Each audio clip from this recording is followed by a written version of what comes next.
Good morning all of you. UCDC વર્ચ્યુઅલના platform ઉપર આપ સૌનું ફરી સ્વાગત છે. આશા રાખું છું આપ અને આપના સૌ પરિવારજનો એકદમ સ્વસ્થ અને મસ્ત હશો હંમેશાની રીતના. તો આજે ફરી આપણે લેક્ચર કન્ટિન્યુ કરીએ આપણે. તો પ્રીવિયસ લેક્ચરને થોડું બ્રીફિંગ કરી લઈએ ફરી. પ્રીવિયસ લેક્ચરની અંતર્ગત આપણે સમજવાનો પ્રયત્ન કર્યો તો ડિફરન્ટ ટાઈપ ઓફ બેન્કિંગ્સ, બરાબર, કે મેં તમને સમજાવવાનો પ્રયત્ન કર્યો કે કેવી રીતના ડિસેન્ટ્રલાઇઝેશન ઓફ બેંક ભારતમાં કરવામાં આવ્યું આઝાદી ઉપરાંત. અલગ અલગ પ્રકારની બેંકો અલગ અલગ સ્પેસિફિક સેક્ટર્સ માટે બનાવવામાં આવી અને સ્પેસિફિક સેક્ટર માટે બેંકને બનાવીને એ લોકોએ દરેક ક્ષેત્રના વિકાસ માટે કાર્ય કરવામાં આવેલા છે. આ બધી બેંક્સને ડેવલપમેન્ટલ બેન્કિંગ્સના નામે પણ ઓળખવામાં આવે છે કે જે સ્પેસિફિક સેક્ટર્સમાં સ્પેસિફિક પર્પઝ માટે એ લોકો કાર્ય કરે છે, બરાબર. તો આપણે નાબાર્ડ સમજ્યા, સીડબી સમજ્યા, બરાબર, સોરી નોટ સીડબી, આઈડીબીઆઈ સમજેલા, સ્મોલ બેંક સમજેલા, બરાબર. આ બધી બેંક્સને સમજવાનો પ્રયત્ન કર્યો કે કેવી રીતના આમનું આપણી એક્ટિવ ઇકોનોમીમાં પાર્ટિસિપેશન છે. તો આ એક્ટિવ ઇકોનોમીમાં એમનું પાર્ટિસિપેશન છે, પાર્ટિસિપેશન ડિટરમાઇન કરે છે કે આપણી ઇકોનોમિકલ સેક્ટર એટલે કે આપણું ફાઇનાન્સ સેક્ટર કેવી રીતના ચાલશે સુચારુ રૂપથી, બરાબર. આ કોઈ પણ સેક્ટરમાં અહીંયા જ્યારે પણ સમસ્યાઓ આવતી ઊભી થવા મળશે તો એની ડાયરેક્ટ ઇમ્પેક્ટ આપણી એક્ટિવ ઇકોનોમી ઉપર જોવા મળે છે. કોરોનાના સમયમાં આપણે જોઈ શકીએ છીએ કે જેવી રીતના ફાઇનાન્સ સેક્ટર્સ ઉપર ક્રેડિટ ક્રિએશન ઉપર ઇમ્પેક્ટ પડી તો એની ઇમ્પેક્ટ આપણી ઇકોનોમી ઉપર ડિરેક્ટલી પડવામાં આવી. તો એ જ્યારે એ ફાઇનાન્સ સેક્ટર્સમાં કોરોનાની ઇમ્પેક્ટ પડી, લોકોના રીપેમેન્ટ થવાના ઘટવા લાગ્યા, તો એ રીપેમેન્ટ ઘટવાના કારણે પ્રિડિક્શન કરવામાં આવ્યા કે આવતી સાલ હજી પણ આપણી બેન્કિંગ સિસ્ટમ્સની એનપીએમાં વધારો થઈ જશે, નોન પરફોર્મિંગ અસેટ્સ, નિષ્ક્રિય પરિસંપત્તિમાં વધારો થઈ જશે. તો આ એનપીએ શું છે, કેમ આ એનપીએ આટલો ફાઇનાન્સ સેક્ટર અને ઓવરઓલ ઇકોનોમીના કન્સર્નનો વિષય બની ગયેલો છે છેલ્લા ઘણા સમયથી, એટલે કે કન્ટેમ્પરરી વાત કરીએ તો 21st સેન્ચુરીમાં જેવી રીતના આપણે આવ્યા, જેવી રીતના ફાઇનાન્સ સેક્ટરનો મૂળભૂત ભાગ વધવા લાગ્યો ઇકોનોમીમાં, તો ત્યારથી આ એનપીએ શા માટે એક ચર્ચાનો વિષય રહેલો છે. તો આજે અહીંયા સમજવાનો પ્રયત્ન કરીએ કે એનપીએ શું છે, એનપીએની મેજર ટર્મ્સ કઈ કઈ છે, બરાબર. તો કે રિસ્ટ્રક્ચરિંગ લોન, આ તે બધા શબ્દો શું કહેવા માંગે છે, આપણી સાથે શું સમજાવવા માંગે છે આપણને ઇકોનોમિકલ પર્સપેક્ટિવથી, એને સમજવાનો પ્રયત્ન કરીએ. તથા એનપીએના ઇકોનોમી પર ઇમ્પેક્ટ કઈ કઈ આવેલી છે તો એને પણ સમજવાનો પ્રયત્ન કરીશું અહીંયા આગળ. અને આ દરેક વસ્તુને સમજ્યા બાદ આપણે એ પણ સમજીશું કે કયા કયા ઉપાયો સરકાર દ્વારા અત્યાર સુધી હાથ ધરવામાં આવેલા છે. Okay, so let us start today's lecture, બરાબર. આજનો આપણો ટોપિક છે નોન પરફોર્મિંગ અસેટ્સ એટલે કે નિષ્ક્રિય પરિસંપત્તિ, કે આને દેવા તરીકે પણ ઓળખવામાં આવે છે. તો નિષ્ક્રિય પરિસંપત્તિ શું છે કે એની ડેફિનેશન શું છે, તો સૌથી પહેલાં એ સમજવાનો પ્રયત્ન કરું. એ પહેલાં 2 મિનિટ એ વાત કરીશ કે એક ટેમ્પરામેન્ટ બનાવેલો આ ટોપિકમાં કે વોટ ઇઝ ધ એનપીએ. તો એનપીએ સ્પેસિફિકલ એવી વસ્તુ છે કે જ્યાં આગળ કોઈ પણ બેંકને કોઈ પણ બેંક દ્વારા અપાયેલી ઋણ કે લોન એને પાછી ના મળે, બરાબર, રિટર્ન ન આવે. તો આ જે રિટર્ન ન આવેલી અમાઉન્ટ જે ક્રિએટ થશે એને એનપીએ ના નામે ઓળખવામાં આવે છે. સિમ્પલ મિનિંગ 3 શબ્દો યાદ રાખી લો કે વોટ ઇઝ ધ એનપીએ. તો કે એનપીએ એટલે કે જ્યારે પણ કોઈ પણ નાણાકીય સંસ્થા દ્વારા જે લોન આપવામાં આવે છે એ લોનની ભરપાઈ કે પુનઃ ચૂકવણી કરવામાં ન આવે, એના દ્વારા જે દેવું સર્જિત થાય છે એ દેવાને આપણે એનપીએ કહીએ છીએ. આ એક સિમ્પલ લેમન લેંગ્વેજમાં આને સમજવાનો પ્રયત્ન કરી લો, બરાબર, ગોટ ઇટ. હવે આપણે અહીંયા આગળ થોડું ડિટેલમાં જવાનો પ્રયત્ન કરીએ અને એની શબ્દાવલીઓ અને એના સ્પેસિફિક ટર્મ્સ પકડવાનો પ્રયત્ન કરીએ. તો વોટ ઇઝ ધ એનપીએ કે બેંક દ્વારા વિતરિત કરાયેલ એ ઋણ કે એ ભાગ જેમાં ઋણની પ્રિન્સિપલ રકમ એટલે કે એની જે એકચ્યુઅલ અમાઉન્ટ અને વ્યાજનું સમયસર ભુગતાન ન થાય તેને નિષ્ક્રિય પરિસંપત્તિ કહેવાય છે. એટલે અહીંયા આગળ સમજવાની શું વસ્તુ છે, એનપીએ ક્યારે ગણાશે કે જ્યારે એની પ્રિન્સિપલ અમાઉન્ટ એટલે એની જે મેઇન અમાઉન્ટ છે એ અથવા અને વ્યાજનું સમયસર ભુગતાન ન થાય, બરાબર. એટલે કે જે ઇન્ટરેસ્ટ પેમેન્ટ કરવાનું છે અને જે પ્રિન્સિપલ અમાઉન્ટ છે આ બંનેનું જો સમયસર ભુગતાન ન થાય તો તેને એનપીએ ગણવામાં આવે છે. તો આ એનપીએ એવું તો નહીં થાય કે તમે આજે ના ભર્યું તો એનપીએ ગણી શકશો. તો એની માટે એક સ્પેસિફિક ટાઈમ પીરિયડ ફ્રેમવર્ક કરવામાં આવેલો છે. તો એનું નામ છે 90 ડેઝ. કેટલા દિવસ? 90 દિવસ, બરાબર. હવે આને સંપૂર્ણતઃ વાંચવાનો પ્રયત્ન કરીએ કે બેંક દ્વારા અપાયેલી કે ચૂકવાયેલી એ ઋણનો ભાગ જેમાં પ્રિન્સિપલ રકમ અને વ્યાજનું સમયસર ભુગતાન ન થાય. સમયસર ભુગતાન એટલે કેટલા? 90 દિવસ સુધી જો એ વસ્તુનું ભુગતાન ન થાય તો તેને શેમાં ગણતરી કરી લેવામાં આવશે? એનપીએમાં કાઉન્ટ કરી લેવામાં આવશે. કૃષિ ક્ષેત્રમાં અપાયેલ ઋણને ત્યાં સુધી નિષ્ક્રિય પરિસંપત્તિ નહીં કહેવાય જ્યાં સુધી વ્યાજ અને ઇન્સ્ટોલમેન્ટનું ભુગતાન તારીખથી 2 પાક સુધી ન થાય. બરાબર, આપણે સૌ જાણીએ છીએ કે એગ્રીકલ્ચર સેક્ટર બહુ ક્રુશિયલ છે આપણા ઇકોનોમી માટે, અને બહુ સારો એવો હિસ્સો એમ્પ્લોયમેન્ટ જનરેશન અને જીડીપી પોર્શનમાં રહેલો છે. તો કૃષિ ક્ષેત્ર માટે અહીંયા થોડી લેવરેજ છે. શું લેવરેજ છે? તો કે ભાઈ જ્યારે પણ કોઈ કૃષિ ક્ષેત્રમાં કે કોઈ પણ વ્યક્તિને લોન આપવામાં આવશે તો એ લોન ક્યારે એનપીએ ગણવામાં આવશે? કે જ્યારે એનું વ્યાજ, ઇન્ટરેસ્ટ અને ઇન્સ્ટોલમેન્ટ લોન આપ્યાની 2 પાક પછી 2 પાક સુધી ના થાય. બરાબર, ફોર એક્ઝામ્પલ કોઈ પણ વ્યક્તિને શિયાળુ પાક માટે, બરાબર, શિયાળુ પાક માટે લોન આપવામાં આવી હોય તો ફરી જ્યાં સુધી શિયાળુ પાક પત્યા પછી જે 2 પાકની ગણતરી કરવામાં આવે છે કે જેવી રીતના ખરીફ પાક, રવિ પાક, એવી રીતના જ્યાં સુધી એની 2 ક્રોપિંગ પેટર્ન પૂરી નહીં થાય, કે ક્રોપિંગ સાયકલ નહીં પતે, ત્યાં સુધી જો એ વ્યક્તિ લોન આપવામાં સક્ષમ નહીં હોય પછી જ આને એનપીએ ગણવામાં આવશે. બરાબર, એવું નહીં થાય કે એને શિયાળુ પાક માટે જે લોન આપવામાં આવી હતી એ શિયાળુ પાક પત્તા જો એ લોન રિપેમેન્ટ કરવાનું ચાલુ નહીં કરે તો બેંક એને એનપીએમાં કન્વર્ટ કરી નાખશે. ના, એ ક્યારે કન્વર્ટ કરશે? કે એના પછીના જે 2 ક્રોપિંગ પેટર્નની સિસ્ટમ્સ આવશે, બરાબર, જે ક્રોપિંગ પેટર્નની સાયકલ આવશે ત્યાં સુધી બેંક કૃષિ ક્ષેત્રને ટાઈમ પીરિયડ આપે છે કે ત્યાં સુધી તમે તમારી લોન રીપે કરી શકો છો. અને ત્યારે જો લોન રીપે નહીં થાય ત્યારબાદ એ વસ્તુ શેમાં કન્વર્ટ થઈ જશે? એનપીએમાં થઈ જશે. તો હવે એનપીએ ને 2 ક્રાઇટેરિયામાં, એક જનરલ ક્રાઇટેરિયા અને એક એગ્રીકલ્ચર ક્રાઇટેરિયામાં વહેંચવામાં આવે. જનરલ ક્રાઇટેરિયામાં જનરલ પર્સપેક્ટિવ એ છે કે 90 દિવસ સુધી જો કોઈ બી પ્રિન્સિપલ અમાઉન્ટ કે ઇન્ટરેસ્ટનું ભુગતાન કરવામાં ન આવે તો એને એનપીએ કાઉન્ટ કરી લેશે. કૃષિ ક્ષેત્રમાં યાદ રાખજો કે કૃષિ ક્ષેત્રમાં 90 દિવસવાળો કોઈ ક્લોઝ નથી. અહીંયા આગળ ક્લોઝ કહેલો છે કે લોન આપ્યાની 2 પાકની તારીખ સુધીનો સમય આપવામાં આવેલો છે. તો આ એક જનરલ ડેફિનેશન છે નોન પરફોર્મિંગ અસેટ એટલે કે નિષ્ક્રિય પરિસંપત્તિની. બરાબર, હવે નિષ્ક્રિય પરિસંપત્તિ આપણે દરેક તરત એનાઉન્સ તો નહીં કરી દઈએ, એ માટે આરબીઆઈએ એને 3 કેટેગરીમાં ડિવાઈડ કર્યું છે, 3 ભાગમાં એનું વર્ગીકરણ કરેલું છે. કોણે કરેલું છે?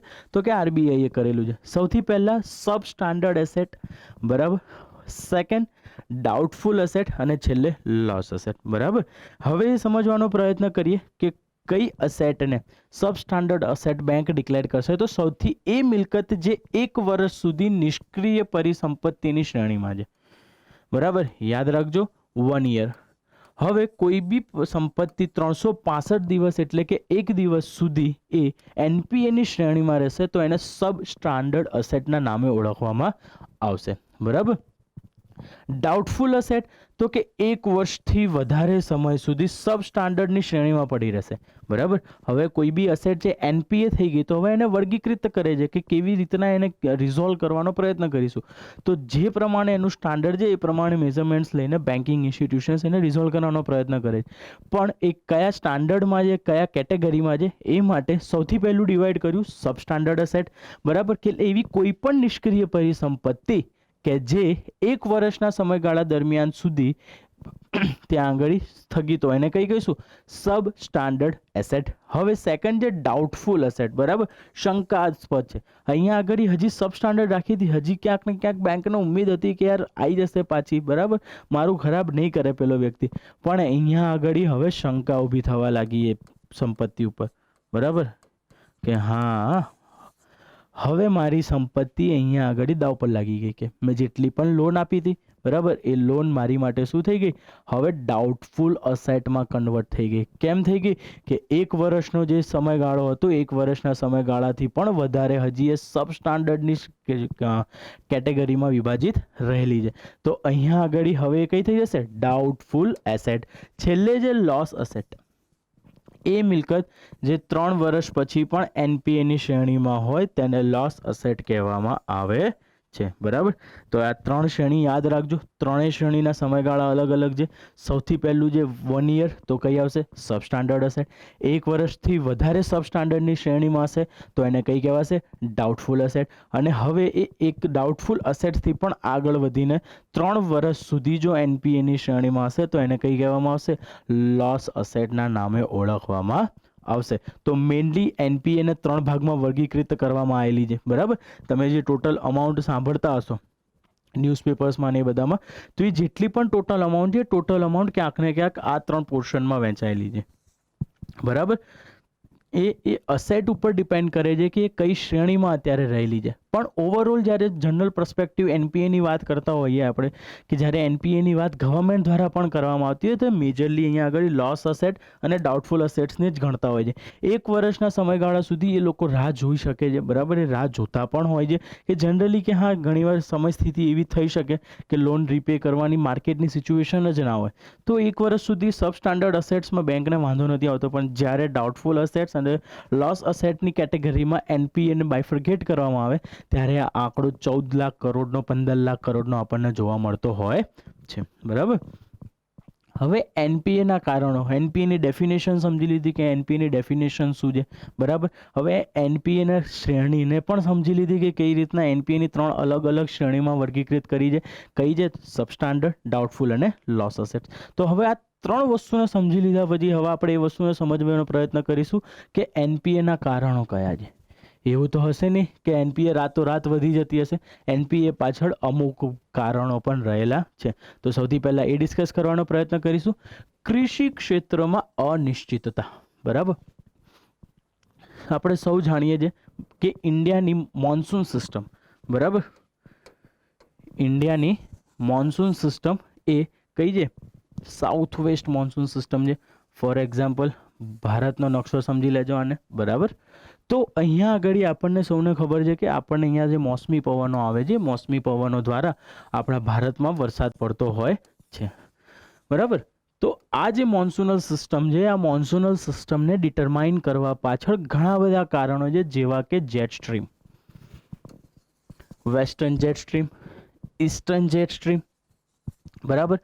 મેડેગાસ્કર પાસે હાઈ પ્રેશર લો પ્રેશરની સ્થિતિ, બરાબર. અહીંયા ઓસ્ટ્રેલિયા આગળ high pressure low pressure Pacific ઓશનમાં. અહીંયા પેરુ કે સાઉથ અમેરિકન કન્ટિનેન્ટ આગળ પણ શું રહેલી છે? હાઈ પ્રેશર લો પ્રેશરની સ્થિતિ. આ બધી સ્થિતિ ભેગી થઈને ભારતની કૃષિ ક્ષેત્રની નિશ્ચિતતાને નિર્ધારિત કરે છે. અલ નીનો લા નીનો, બરાબર. કે આ બંને ઇફેક્ટ છે કે જે અહીંયા આગળ પેરુ ઓસ્ટ્રેલિયન કન્ટિનેન્ટ બાજુ જોવા મળે પેસિફિક ઓશનમાં, બરાબર. અલ નીનો અને લા નીનો. તો આ જે સ્થિતિ બધી છે, આ બધી સ્થિતિ ભેગી થઈને ભારતમાં કૃષિનું નિર્ધારણ કરે છે, બરાબર. તો આ ટોટલી શું છે? જોગ્રાફિકલ કન્ડિશન ઉપર આપણી એગ્રીકલ્ચર ડિપેન્ડન્ટ છે. આપણી એગ્રીકલ્ચર હજી બી ઇરિગેશન બેઝ થઈ શકી નથી. કેમ? કારણ કે ઘણા બધા મુદ્દાઓ એની પાછળ કાર્યરત છે.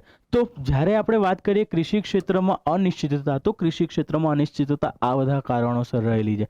હવે આપણે અત્યારે જોઈ શક્યા કે જ્યારે સાયક્લોન ટાઉટે આવ્યું, બરાબર, ટોટે આવ્યું ત્યારે આપણને આ પ્રી મોન્સૂનલ સાયક્લોન્સની સ્થિતિ હતી, બરાબર. જ્યોગ્રાફીમાં તમે ભણશો સાયક્લોન કોને કહેવાય.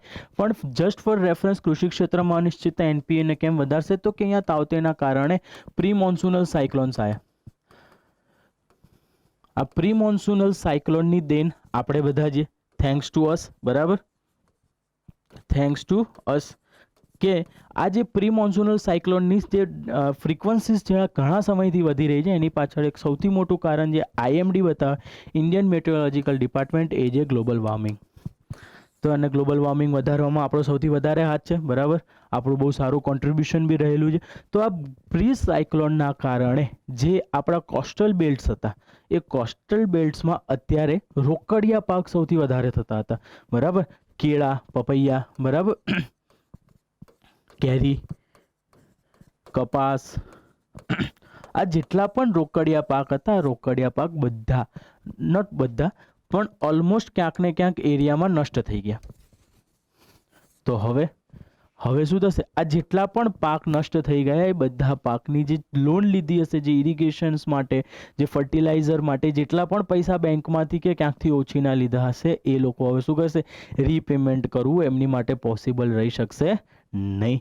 અને હવે જ્યાં સુધી એ રીપેમેન્ટ નહીં કરે ત્યાં સુધી શું થશે, એમની વીસીએસ સાયકલ ચાલતી રહેશે. હવે એ વીસીએસ સાયકલ ચાલતી રહેવાના કારણે અહીંયા આગળ કૃષિ ક્ષેત્રની અનિશ્ચિતતા એક એનપીએનું કારણ બની જાય છે. બરાબર, તો ખબર પડી ગઈ હશે કે કૃષિ ક્ષેત્રમાં અનિશ્ચિતતા કેવી રીતના કામ કરે. સેકન્ડ, ઔદ્યોગિક વૃદ્ધિ દરમાં કમી. બરાબર, હવે ઔદ્યોગિક વૃદ્ધિ દરમાં કમી, ફોર એન એક્ઝામ્પલ આપણે સૌ જાણીએ છીએ કે ઇન્ડિયા ઘણા સમયથી ઇન્ડસ્ટ્રીયલાઇઝેશન બાજુ ફોકસ કરી રહ્યું છે. તો હવે ઇન્ડસ્ટ્રીઝ ચાલવા પાછળ મુખ્ય કારણ શું છે કે ઇન્ડસ્ટ્રીઝને શું જોઈશે, ઇન્વેસ્ટમેન્ટ જોઈશે.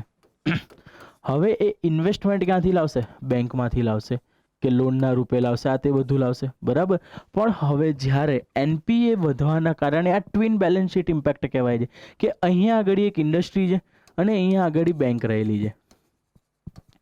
હવે બેંક આને અહીંયા આગળ શું આપશે, ઇન્ડસ્ટ્રીને લોન આપશે. તો હવે એ લોન લઈ જઈને શું કરશે, ઇન્વેસ્ટ કરશે. બરાબર, એના બિઝનેસમાં. હવે એના બિઝનેસમાં ઇન્વેસ્ટ કરશે અને એ બિઝનેસના ઇન્વેસ્ટ શું કરશે, પ્રોડક્શન વધારશે.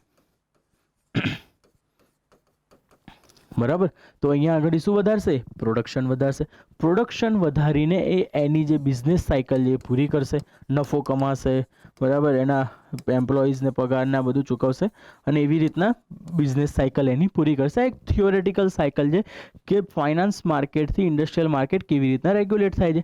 પણ અહીંયા આગળ સ્થિતિ એવી આવી કે અમુક સંજોગોમાં ડિમાન્ડ અને સપ્લાય વચ્ચે ઇનબેલેન્સીસ ક્રિએટ થઈ ગયા. હવે આ ઇનબેલેન્સીસ ક્રિએટ થઈ જવાના કારણે પ્રોડક્શન સેક્ટર શું થઈ ગયું, ઘટવા લાગ્યું. હવે જો પ્રોડક્શન સેક્ટર ઘટવા લાગશે તો શું થશે, પ્રોડક્શન ઓછું થવા લાગશે. બરાબર, કેમ, તો કે અહીંયા આગળ ડિમાન્ડ અને સપ્લાયની વચ્ચે શું થઈ ગયું, ઇનબેલેન્સીસ ક્રિએટ થઈ ગયા.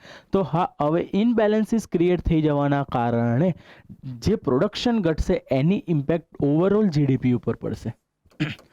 જો હવે પ્રોડક્શનની ઇમ્પેક્ટ જીડીપી પર પડશે તો જીડીપી ગ્રોથ રેટ શું થશે, ડાઉન થશે. આ જીડીપી ગ્રોથ રેટ ડાઉન થવાની સાથે સાથે ઇન્ડસ્ટ્રીઝ છે, જે ઇન્ડસ્ટ્રીઝનું પ્રોડક્શન પણ ડાઉન થયું અને એનો પ્રોફિટ પણ કેવો થવા લાગ્યો, ઓછો થવા લાગ્યો. તો અહીંયા આગળ જ્યારે એની વાર્ષિક બેલેન્સ શીટ બનશે, બરાબર, એન્યુઅલ બેલેન્સ શીટ જે બને એ બેલેન્સ શીટમાં શું થશે, અસેટના બદલે એટલે કે મિલકતના બદલે એની લાયબિલિટીઝ વધારે દેખાશે. હવે આ અસેટના બદલે લાયબિલિટીઝ વધારે દેખાવાના કારણે બેંક દ્વારા અહીંયા જે ઇન્ડસ્ટ્રીઝ દ્વારા જે બેંકને લોન રીપે કરવાની હતી, જે લોન રીપે કરવાની હતી એ પૂરતા પ્રમાણમાં થઈ શકશે નહીં. જો હવે લોન ઇન્ડસ્ટ્રીની લાયબિલિટી છે, બરાબર, જવાબદારી છે, તો બેંક માટે શું જઈ રહી છે, અસેટ છે. તો અહીંયા આગળ ઇન્ડસ્ટ્રીઝ દ્વારા લોન રીપે ના કરવાના કારણે શું થશે, બેંકની અસેટ્સમાં ઘટાડો થશે અને લાયબિલિટીઝમાં વધારો થઈ જશે. તો આવી જ રીતના એનપીએના કારણે આપણને શું જોવા મળે છે, એક બાજુ જ્યારે ઇન્ડસ્ટ્રીયલ પ્રોડક્શન રેટ ઘટે છે, ઇકોનોમિક ગ્રોથ રેટ ઘટે છે, એની ઇમ્પેક્ટ આ બંનેની બેલેન્સ શીટ ઉપર પડે છે. અને આ જે બંને એટલે કે ઇન્ડસ્ટ્રીઝ એટલે કે સેક્ટર્સની બેલેન્સ શીટ્સ અને બેંકની બેલેન્સ શીટ અહીંયા આગળ શું થઈ જાય છે, બગડવાની ચાલુ થઈ જાય છે. અને આ બંનેની બેલેન્સ શીટ બગડવાના કારણે ઇકોનોમિકલ સેક્ટર ઇકોનોમિક સેક્ટર જે માર્કેટ છે એના ડિમાન્ડ અને સપ્લાયના બેઝ પર ચાલી શકતું નથી અને ડિમાન્ડ એન્ડ સપ્લાયને ફરી બગાડી દે છે અને ફરી ડિમાન્ડ એન્ડ સપ્લાયને ઇમ્બેલેન્સીસ ક્રિએટ કરે છે. અને આ જે સાયકલ સદંતર ચાલતી રહે છે આને ટ્વિન બેલેન્સ શીટની વિસીએસ સાયકલ કહેવામાં આવે છે. ટ્વિન બેલેન્સ શીટ કેમ કે અહીંયા આગળ ઇન્ડસ્ટ્રીઝ અને બેન્કિંગ સેક્ટર બંનેની બેલેન્સ શીટના કારણે એમનો નેગેટિવ ઇમ્પેક્ટ ક્યાં જોવા મળે છે, આપણને ઇકોનોમી પર જોવા મળે છે. ઓકે, તો આ હતું twin balance sheet. Economic growth rate થવાના કારણે પણ આપણને શું થાય છે, એનપીએ જોવા મળે છે. બરાબર, બેંકોનું ખરાબ વ્યવસ્થાપન. રિસેન્ટલી એક બેંક હતી આઈસીઆઈસી, સોરી છે હજી પણ, બરાબર. આઈસીઆઈસીઆઈ, તો આઈસીઆઈસીઆઈના જે મેનેજિંગ ડિરેક્ટર પોસ્ટ ઉપર જે લેડી બેઠેલા હતા એ લેડી દ્વારા 45 કરોડ આસપાસની લોન એમના હસબન્ડના મિત્રને આપવામાં આવી, જ્યારે એ હસબન્ડના મિત્ર એ લોનના જે કેલિબર્સ હતા, જે ક્રાઇટેરિયાઝ હતા એ ફૂલફિલ નહોતા કરી શકતા, બટ સ્ટીલ એ લેડી દ્વારા પોતાની પાવરનો મિસયુઝ કરીને સર્ટેન અમાઉન્ટ આસપાસની લોન આપવામાં આવી. સ્કેમ બહાર આવી ગયો, બહુ મોટો ચાલ્યો તો એ વખતે સ્કેમ, બરાબર. પણ અહીંયા સમજવાની એ વસ્તુ છે કે જ્યારે બેંકના ક્રાઇટેરિયાઝ ઉપર જ્યારે એ વ્યક્તિ ફૂલફિલ નથી કરતો, સ્ટીલ એને લોન મળે છે. તો આવી રીતના ઘણી બધી લોન જે આપવામાં આવેલી છે એ અત્યારે એનપીએનું કારણ બની ગયું છે. મેં પ્રીવિયસ લેક્ચરની અંતર્ગત તમને પ્રાઇમ લેન્ડિંગ રેટ સમજાવ્યું હતું. તો આ પ્રાઇમ લેન્ડિંગ રેટ એ ક્યાંક ને ક્યાંક પણ એનપીએનું કારણ બનતું હતું એ સમય ઉપર, બરાબર. કે એણે સ્ટાર્ટિંગ કરી, કેમ? કારણ કે અહીંયા આગળ કસ્ટમર્સ પાસે કેપિટલ હતી, એમની એફિશિયન્સી નથી લોન રીપે કરી શકવાની, બરાબર. એ વિલફુલ ડિફોલ્ટર્સ બી હતા, જેવી રીતના ચોકસી સાહેબના તે બધા હતા. તો આ બધા કારણોના કારણે જે બેંકોનું ખરાબ વ્યવસ્થાપન છે એ ખરાબ વ્યવસ્થાપન પણ એક એનપીએનું કારણ બની જાય છે, બરાબર. નેક્સ્ટ, આર્થિક વૃદ્ધિ દરમાં કમી. હવે જ્યારે હું તમને જીડીપી નેશનલ ઇન્કમ ભણાવતો હોઈશ ત્યારે સમજાવીશ કે what is the meaning of GDP, બરાબર. Gross domestic product. અહીંયા સિમ્પલ ટર્મમાં સમજી લો કે કોઈ પણ એક વર્ષમાં ઉત્પાદિત અંતિમ વસ્તુ કે સેવાનું નાણાકીય મૂલ્ય, બરાબર, મોનેટરી વેલ્યુ. કોઈ પણ ગુડ્સ અને સર્વિસીસની મોનેટરી વેલ્યુ એટલે તમારી રાષ્ટ્રીય આવક ગણવામાં આવે, ને રાષ્ટ્રીય આવકના પેરામીટર્સ જીડીપી એમાંનો એક પેરામીટર રહેલો છે. તો અહીંયા આગળ જ્યારે ટ્વિન બેલેન્સ શીટનો ઇસ્યુ ક્રિએટ થશે તો એ ટ્વિન બેલેન્સ શીટનો ઇસ્યુ કોઈ પણ પ્રોડક્શન સેક્ટર ઉપર નેગેટિવ ઇમ્પેક્ટ પાડશે, જેના કારણે શું થઈ જશે? જેના કારણે ગુડ્સ અને સર્વિસીસના પ્રોડક્શન ઘટવા લાગશે. તો હવે જો ગુડ્સ અને સર્વિસીસના પ્રોડક્શન ઘટવા લાગશે તો એની ઇમ્પેક્ટ એના મોનેટરી વેલ્યુ કે જ્યારે નેશનલ ઇન્કમ કાઉન્ટ કરતા હોઈશું એની ઉપર નેગેટિવ પડશે. તો હવે એ જે નેગેટિવ ઇમ્પેક્ટ પડી રહી છે એ નેગેટિવ ઇમ્પેક્ટ પણ શું રીઝન બનશે? એનપીએનું રીઝન બનશે. કેમ? કારણ કે અહીંયા આગળ જ્યારે જીડીપી ડાઉન થઈ જશે ત્યારે જીડીપી ડાઉન થશે, પ્રોડક્શન સેક્ટર ડાઉન થશે, અને આ પ્રોડક્શન સેક્ટર ફરી શું કરશે? ટ્વિન બેલેન્સ શીટનો ઇસ્યુ ઊભો કરશે, અને એ જ ટ્વિન બેલેન્સ શીટનો ઇસ્યુ ફરી ઇકોનોમિક ગ્રોથ રેટને ઘટાડતો રહેશે. તો આ એક ફરી વીસીએસ સાયકલ બનતી જશે, જેમાંથી છટકવું બહુ ટફ રહેશે. તો ભારત અત્યારે ક્યાંક ને ક્યાંક આ વીસીએસ સાયકલમાં, ટ્વિન બેલેન્સ શીટની વીસીએસ સાયકલમાં આપણે રહેલા છે, કે જ્યાં આગળ ઇકોનોમિક ગ્રોથ રેટ અને પ્રોડક્શન સેક્ટર્સ અને બેન્કિંગ સેક્ટર ત્રણેય વચ્ચે જે નેક્સસ હતી કે જે માર્કેટને બહુ આરામથી ચલાવતી હતી, હવે નેક્સસ ક્યાંક ને ક્યાંક બ્રેક કરે છે અને એક બીજી વીસીએસ સાયકલ ત્યાં આગળ ક્રિએટ કરે છે. તો હવે આ જે વીસીએસ સાયકલમાં ભરાયેલા છે આ જ કારણોસર તમને રોજ ન્યૂઝપેપર્સમાં જોવા મળતું હશે કે એનપીએ એ ભારતીય અર્થતંત્રની અત્યારે સૌથી મોટી સમસ્યા ગણવામાં આવી રહી છે, કે આને જ્યાં સુધી સોલ્વ નહીં કરીએ ત્યાં સુધી તમારું ફાઇનાન્સ સેક્ટર એ બહુ સારી એની એફિશિયન્સી પ્રમાણે કામ કરી શકશે નહીં. તો હવે જો એ એફિશિયન્સી પ્રમાણે કામ નહીં કરી શકે તો ઓબ્વિયસ વસ્તુ છે આપણા ઇકોનોમિક ગ્રોથ રેટ ઉપર ઇમ્પેક્ટ પડશે, બરાબર. ઇકોનોમિક ગ્રોથ રેટ ઉપર શું થશે? ઇમ્પેક્ટ પડશે. ઓલરેડી ઇન્ડિયા જે ઇકોનોમિક ગ્રોથ રેટમાં પાછળ રહી રહ્યું હતું ઘણા છેલ્લા 3-4 વર્ષથી, કે જ્યારે એમણે આપણા ક્વાર્ટરલી ઇકોનોમિક ગ્રોથ રેટ્સ ઘટી રહ્યા હતા, એ સમયે કોરોના જેવી મહામારીએ કે જેણે આટલા લોંગ ટાઈમ સુધી લોકડાઉન્સ કર્યા, પ્રોડક્શન સેક્ટર બંધ કર્યું, તો ફર્ધર એનપીએને વધારવા લાગ્યા, બરાબર. તો આર્થિક વૃદ્ધિ દરમાં કમી. હજી આપણે એક કારણ લખી શકીએ અહીંયા આગળ, તો એ કારણ કયું હશે? કે ડિઝાસ્ટર્સ, બરાબર. મહામારી, બરાબર. પેન્ડેમિક્સ. હવે તો પેન્ડેમિક પણ આપણે દરેક જગ્યા ઉપર એડ કરી શકીએ છીએ, કારણ કે આ એક પેન્ડેમિકે આપણને દરેક વસ્તુ શીખવાડી દીધી કે જો મને નહીં સંભાળો, જો હેલ્થ ઇન્ફ્રાસ્ટ્રક્ચર નહીં કરો તો હું તમને કોઈ પણ જગ્યાએ જીવવા દઈશ નહીં. તો હવે એનપીએના બીજા એક કારણમાં વધારો થઈ ગયો. શું? કે પેન્ડેમિક કે ડિઝાસ્ટર્સ સિચ્યુએશન્સ જ્યારે ઊભી થાય છે ત્યારે એની ઇમ્પેક્ટ ઇકોનોમી પર પડે છે, અને એની ઇકોનોમીની ઇમ્પેક્ટ ફરી એનપીએ વધારે છે, બરાબર. અપારદર્શી એક્ઝિટ પોલિસી, બરાબર.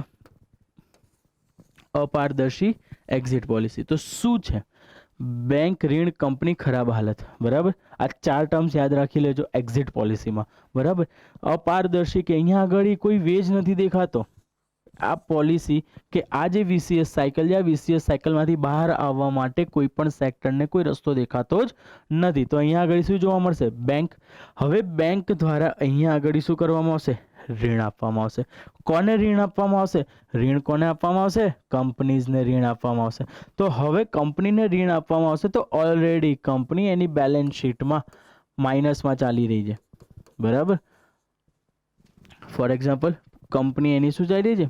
માઇનસમાં ચાલી રહી છે. એની લોન રીપે કરવાની કેપેસિટી નથી, એનું પ્રોડક્શન એ વધારી શકે એવી કોઈ કેપેસિટીઝમાં પણ નથી. તો શું થશે? અહીંયા કંપનીની ખરાબ હાલત સસ્ટેનતી રહેશે.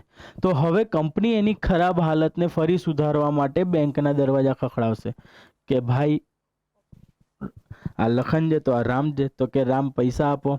તો કે ભાઈ યાર તું પહેલાના પૈસા તો પાછા આપ, કે આ કરું કંઈક પહેલાના પૈસા બરાબર આપ્યું, કોને આપ્યા ને તું રહી ગયો. તો અહીંયા આગળ શું કરશે? કંપનીઝ ફરી બેંક્સના દરવાજા ખખડાઈને અહીંયાથી બેંક જોઈતી ऋण લેશે અને ऋण લઈને કંપનીને ચલાવવાનો પ્રયત્ન કરશે. પણ કંપની ઓલરેડી ખરાબ સિચ્યુએશનમાં હતી, બરાબર, અને ફર્ધર લાયબિલિટીઝ એણે ક્રિએટ કરી. ઓકે, એણે જવાબદારી ફરી શું કરી? ઊભી કરી. કેવી રીતના? બેંક સાથે ફરી દરવાજા ખખડાઈને. હવે એ જે ખરાબ હાલત હતી એની એ વધારે ખરાબ થઈ જશે. કેમ? કારણ કે એની જે પ્રીવિયસ યરની જે જવાબદારી હતી, લાયબિલિટી હતી, એ આ વર્ષે શું થઈને વધીને આવી. તો આ જે વધવાના કારણે જે સ્થિતિ ઊભી થઈ ગઈ એને કહેવામાં આવે છે અપારદર્શી એક્ઝિટ પોલિસી. કારણ કે એ એની સ્થિતિને પૂરી કરવા માટે ફરી એ વસ્તુ કરશે. તો નેક્સ્ટ યર ફરી એની લાયબિલિટીઝ જનરેટ થઈને કેરી ફોરવર્ડ થવામાં આવશે. તો એની બેલેન્સ શીટ ના ક્યારે સ્ટ્રોંગ થઈ શકશે, ના એનું પ્રોડક્શન સેક્ટર એ ક્યારે વધારી શકશે. અને આ જે વીસીએસ સાયકલ ચાલશે એમાં એ ફાઇનાન્સ સેક્ટર ઉપર પણ શું કરી નાખશે? નેગેટિવ ઇમ્પેક્ટ ઊભી કરી નાખશે. તો આ રીઝન્સ હતા કે ક્યાંક ને ક્યાંક આપણને એનપીએ જોવા મળે છે. આ બધા કારણોનું કોન્ટ્રીબ્યુશન્સ આપણી એનપીએમાં વધારે છે. ટોટલ 6 કારણો. પહેલું, કૃષિ ક્ષેત્રમાં અનિશ્ચિતતા. તો આપણે સમજ્યા કે જોગ્રાફિકલ કન્ડિશન્સના કારણે અને ગ્લોબલ વોર્મિંગના કારણે આપણને કૃષિ ક્ષેત્રમાં ઘણું બધું નુકસાન થાય છે, જેની ઇમ્પેક્ટ ફાઇનાન્સ સેક્ટર ઉપર પણ પડે છે. સેકન્ડ, ઔદ્યોગિક વૃદ્ધિ દરમાં કમી. ટ્વિન બેલેન્સ શીટ ઇસ્યુ સમજવાનો પ્રયત્ન કર્યો સિમ્પલ ટર્મ્સમાં કે ટ્વિન બેલેન્સ શીટ છે શું, બરાબર. બેંકોનું ખરાબ વ્યવસ્થાપન. તો આઈસીઆઈસીના એક્ઝામ્પલથી આપણે સમજ્યા કે કેવી રીતના કોઈ પણ તમારું મેનેજમેન્ટ એ એનપીએને ટ્રિગર કરી રહ્યું છે, બરાબર, કે તમે ગમે તે કસ્ટમર્સને ગમે તે અમાઉન્ટમાં ગમે તે રીતના લોન આપી રહ્યા છો તો એ ફ્યુચર્સમાં એનપીએ વધારે છે, બરાબર. આર્થિક વૃદ્ધિ દરમાં કમી. અપારદર્શી એક્ઝિટ પોલિસી. બેંક, ઋણ, કંપની ખરાબ હાલત. આ એક વીસીએસ સાયકલ છે કે જેમાં બેંક બી ફસાઈ ગયા છે અને બેંકની સાથે સાથે કોણ? કંપનીઝ બી ફસાઈ ગઈ. અને આની સૌથી મોટી નેગેટિવ ઇમ્પેક્ટ આપણા સિટીઝન્સ પર પડે છે. કે આ એનપીએ વધવા ઘટવાના કારણે આપણી પાસેથી જ્યારે આપણે માર્કેટમાંથી લોન લઈએ ઇન્સ્ટિટ્યુશન્સમાંથી ત્યારે આપણને હાઈ ઇન્ટરેસ્ટ રેટ જોવા મળે છે ઘણા સમયથી. તો એ હાઈ ઇન્ટરેસ્ટ રેટ એટલે જોવા મળે છે કારણ કે કંપની જ્યારે બેન્કિંગ ઇન્સ્ટિટ્યુશન્સ પોતાની અમુક જગ્યા ઉપર એ સ્થિતિ સરભર કરી રહી છે ક્યાંક ને ક્યાંક, બરાબર. તો આપણને અહીંયા ઇન્ટરેસ્ટ રેટ જોવા મળે તો મૂળ મુદ્દે નુકસાન બંને બાજુ થઈ રહ્યું છે, ત્રણેય બાજુ થઈ રહ્યું છે. બેંકને એના પૈસા નથી મળી રહ્યા તો એનું ભારણ આપણી ઉપર આવી રહ્યું છે અને કંપનીનું પ્રોડક્શન ઘટવાના કારણે માર્કેટ ડિમાન્ડ એન્ડ સપ્લાયના નીકળી રહી છે ત્યારે ઇન્ફ્લેશનનો સામનો આપણને કરવો પડે છે. તો આ ઇકોનોમીની એક બહુ મોટી વીસીએસ સાયકલ એનપીએ ક્રિએટ કરી. મેં જ્યારે ફર્સ્ટ લેક્ચરમાં તમને સમજાવ્યું હતું કે કોઈ પણ સેક્ટર હશે એ સેક્ટર એક સાયકલ થિયોરેટિકલ સાયકલ્સ પ્રમાણે ચાલતી હશે કે એક એની સૈદ્ધાંતિક સ્વરૂપ હશે. તો એ જે સૈદ્ધાંતિક સ્વરૂપ હશે એ સૈદ્ધાંતિક સ્વરૂપમાં અહીંયા એનપીએ બહુ મોટું કારણ બની રહ્યું છે. કેમ? તો કે માર્કેટ અહીંયા આપણે પ્રોડક્શન સેક્ટર અને અહીંયા હાઉસહોલ્ડ સેક્ટર. મેં જ્યારે તમને એ સાયકલ્સ ભણાવી હતી, સાયકલ્સ ઓફ ઇકોનોમી, ત્યારે સમજાવ્યું હતું કે અહીંયા આગળ ફાઇનાન્શિયલ ઇન્સ્ટિટ્યુશન્સ છે. તો આ જે ફાઇનાન્શિયલ ઇન્સ્ટિટ્યુશન્સ છે, ફાઇનાન્શિયલ ઇન્સ્ટિટ્યુશન્સ અહીંયાથી અહીંયા સુધી ડિમાન્ડ અને સપ્લાયને મેન્ટેન કરે છે.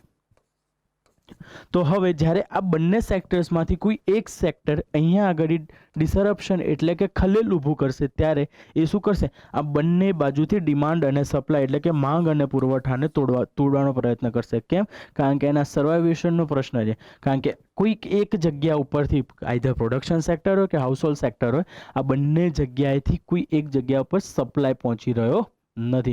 અત્યારે આપણને એનબીએમાં શું સ્થિતિ જોવા મળે? પ્રોડક્શન સેક્ટર્સ બાજુથી ફાઇનાન્શિયલ ઇન્સ્ટિટ્યુશનની જે ડિમાન્ડ છે પોતાની એ ફૂલફિલ થઈ રહી નથી, જેના કારણે આ એક વિસીએસ સાયકલ આપણી ઇકોનોમી ઉપર હેવી થઈ રહી છે.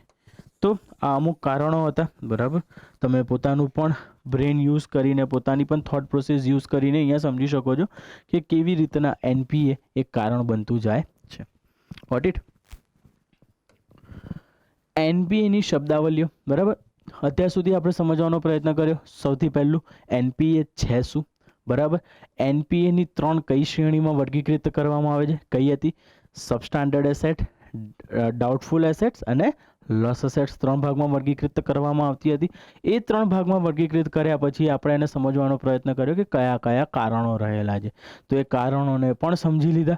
તો એ કારણોમાં આપણે 6 કારણોને સમજ્યા. એક લેટેસ્ટ પેન્ડેમિકને પણ આપણે ઇન્ક્લુડ કરી દીધું અંદર. કેમ? કારણ કે પેન્ડેમિકે પણ આપણને ઘણી બધી વસ્તુઓ શીખવાડી છે. કોઈ પણ હ્યુમેનિટીઝની બ્રાન્ચ કે કોઈ પણ બ્રાન્ચ આ પેન્ડેમિકમાં બાકી રહી નથી કે જે ઇફેક્ટ થઈ નથી. કેમ? કારણ કે ગ્લોબલાઇઝેશનના જમાનાની સૌથી પહેલી પેન્ડેમિક છે.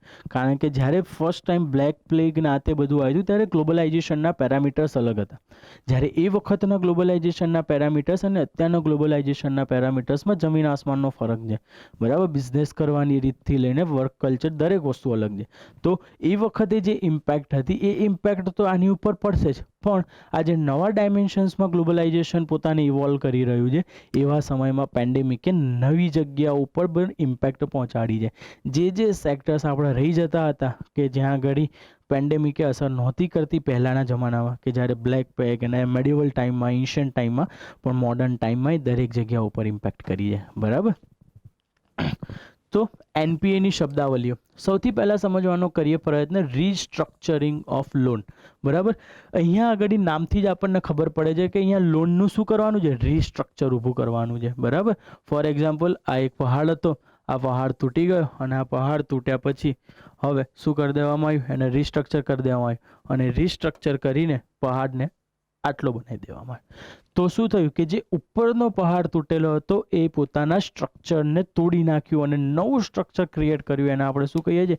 રીસ્ટ્રક્ચરિંગ કહીએ છીએ. તો અહીંયા આગળ ક્યાંક બેંક પણ શું કરી છે? પોતાની જે લોન છે એને નવી રીતના રીસ્ટ્રક્ચર કરે છે. તો કેવી રીતના કરે છે કે બેંક દ્વારા ગ્રાહકોને આપવામાં આવેલી લોનની શરતોને એ પ્રકારે બદલાય કે જેનાથી સરળતાથી ઋણ વસૂલી શકાય. આની 2 રીતનો કે 3 મેથડ્સનો પ્રયોગ કરે છે બેંક. કેવી રીતના? સમય અવધિમાં વધારો, કે જા ભાઈ જી લે अपनी जिंदगी सिमरन જા, બરાબર. જા રાહુલ કે પાસ, એવી રીતના કરે. જ્યારે નેગોશિએશન થતું હોય કે કોઈ ઇન્સ્ટિટ્યુશન એમ કહેતી હોય કે અમારી પાસે અત્યારે સમય નથી, અમને સમય ઓછો પડી રહ્યો છે, કદાચ 1 વર્ષ મળે તો અમે રીપે કરી શકીએ, તો બેંક અમરીશપુરી બની જશે અને જે એની લોન સ્વરૂપે કાજોલ છે એ કાજોલને શાહરૂખ ખાન પાસે એટલે કે સમય અવધિ પ્રમાણે જવા દેશે કે જા જી લે આપની જિંદગી. એટલે શું કરી નાખશે? સમય અવધિમાં વધારો કરી નાખશે.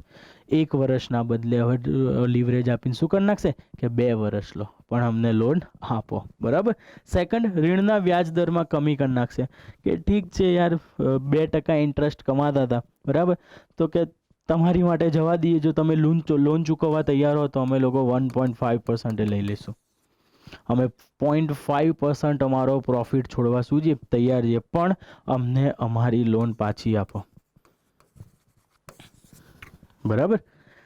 આ 2 મેથડ બહુ વધારે યુઝ થઈ રહી છે. કેમ? કારણ કે અહીંયા આગળ બહુ ઇઝીલી કન્વર્ટ લોન મળી શકવાની સંભાવના છે, બરાબર. પછી અહીંયા આગળ શું કરશે કે જે કંપનીની ડેટ સિક્યોરિટીઝ છે ને ઇક્વિટીઝમાં પરિવર્તિત, આપણે જ્યારે કેપિટલ માર્કેટ ભણતા હોઈશું ત્યારે સમજાઈશ કે ડેટ સિક્યોરિટી અને ઇક્વિટીમાં કન્વર્ટ કરવાથી શું ફાયદો થઈ રહ્યો છે. પણ અહીંયા સમજી લો કે થર્ડ મેથડ કઈ છે કે ડેટ સિક્યોરિટીઝને ઇક્વિટીમાં કન્વર્ટ કરી નાખે. એટલે ઇક્વિટીમાં કન્વર્ટ કરવાથી એ લોકો પાસે, કંપનીઝ પાસે શું થશે? કેપિટલ ફોર્મેશનની પ્રોસેસ ચાલુ થઈ જશે અને એ જ કેપિટલ ફોર્મેશનની પ્રોસેસના બેઝ ઉપર જ્યારે કંપની શું કરી શકશે? ફરી એ બેંકને લોન આપી શકવાના સ્ટેજીસ ઉપર આવવા લાગશે. એટલે જ એમની જે ડેટ સિક્યોરિટીઝ છે કે જે ઉધારી છે એ ઉધારીને મિલકતમાં પરિવર્તિત કરવાનો શું કરશે? અહીંયા પ્રયત્ન કરવામાં આવશે. તો one type of restructuring of loan નામથી જ સાબિત થઈ ગયું કે કેવી રીતના અહીંયા આગળ જે વેલ એસ્ટાબ્લિશ સ્ટ્રક્ચર હતી લોનનું, એ એસ્ટાબ્લિશ સ્ટ્રક્ચરને ચેન્જ કરીને 3 પેરામીટર્સના બેઝિસ ઉપર જે એ સમય કે લોનને મારફક આવતી હશે એમાં કન્વર્ટ કરીને લોન રીપે કરવાનો શું કરશે? ઇન્સ્ટિટ્યુશન પ્રયત્ન કરશે, બરાબર. Restructuring loan. Second, return of assets, બરાબર. રિટર્ન ઓફ અસેટ્સને ગુજરાતીમાં કહેવાય માડી વાળવું.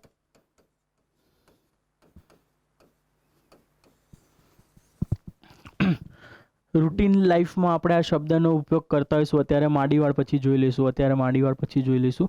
તો એ આ જ વસ્તુ છે, બરાબર. અકાઉન્ટિંગ ટર્મમાં એને રિટર્ન ઓફ અસેટ કહેવામાં આવે છે. રિટર્ન ઓફ અસેટનો અર્થ એવો થયો કે જ્યારે કોઈ પણ ઇન્સ્ટિટ્યુશન પોતાના ચોપડા મેન્ટેન કરતી હોય અકાઉન્ટના, ત્યારે આ રિટર્ન ઓફ અસેટ શબ્દનો મિનિંગ એ થયો કે અહીંયા આગળ જે ગાલખાદ કે જે લોસ પડેલો છે એ લોસને ટેમ્પરરી એટલે કે ટૂંકા સમયગાળા માટે એને માડીવાળી એટલે કે બેલેન્સ શીટમાંથી ખસેડી લીધી છે, કે જાણે એ વસ્તુ એમની સંસ્થામાં થઈ જ નહોતી, બરાબર.